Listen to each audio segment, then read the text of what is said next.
Hey everybody, what's going on? Today we're going to show you how to make ozone water. I'm Micah the Ozonaut, teaching you how to do ozone therapy at home and find health. Please note, this video is for informational purposes only and is not intended to be medical advice. Please seek advice from your medical practitioner before attempting anything like this or ozone therapy. Ozone therapy is considered an alternative modality and is not approved by the FDA. To make ozone water, you're going to need the oxygen tank, an oxygen tank regulator. If you don't know how to set that up or get those, we did another video on those, so go check that one out. Silicone tubing to connect the oxygen tank to the ozone generator. This is the ozone generator. The ozone water bubbler system and an ozone destruct. First thing we're going to do is take the silicone tubing, connect one end to the barb outlet of the oxygen tank regulator. Now we're going to take the other end of that silicone tubing and connect it to the oxygen inlet of the ozone generator.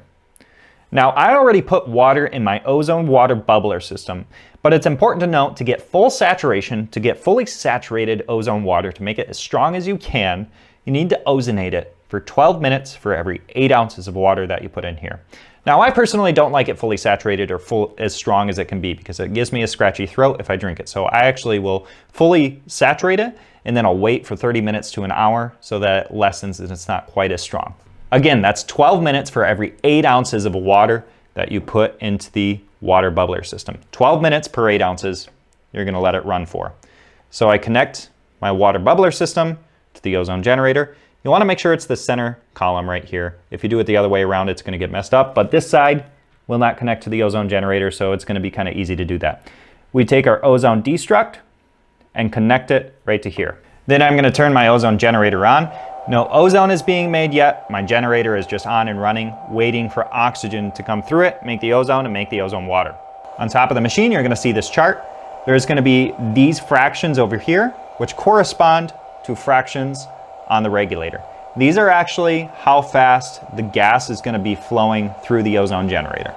So this higher one here, the one that says 1/32nd, is actually the highest concentration of ozone. This lowest one here, 3/4, is the lowest concentration of ozone. So depending on what concentration you want over here, you're gonna set it to the corresponding setting on the regulator of the oxygen tank. So for this purpose, I want 1/4 liter per minute, 27 gamma. So I'm gonna set my oxygen tank regulator to 1/4 liter per minute. So I set the regulator on my oxygen tank for 1/4 liter per minute. For every 8 ounces of water in the water bubbler system, I want to let it run for 12 minutes. When you're done making your ozone water, you're going to turn your ozone generator off. You're going to dial your regulator to 0. Now, another important step is to disconnect the ozone water bubbler system from the ozone generator. The reason is because these regulators, or any regulators out there, have a very small suction to them. So unless you have another glass apparatus here, you want to disconnect the ozone water bubbler system from the ozone generator so water isn't sucked back into the generator. So disconnect it each time. We're all good to go. This ozone water is good to use.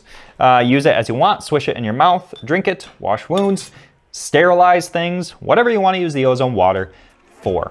I'm Micah the Ozonaut, teaching you how to do ozone therapy at home and finding health.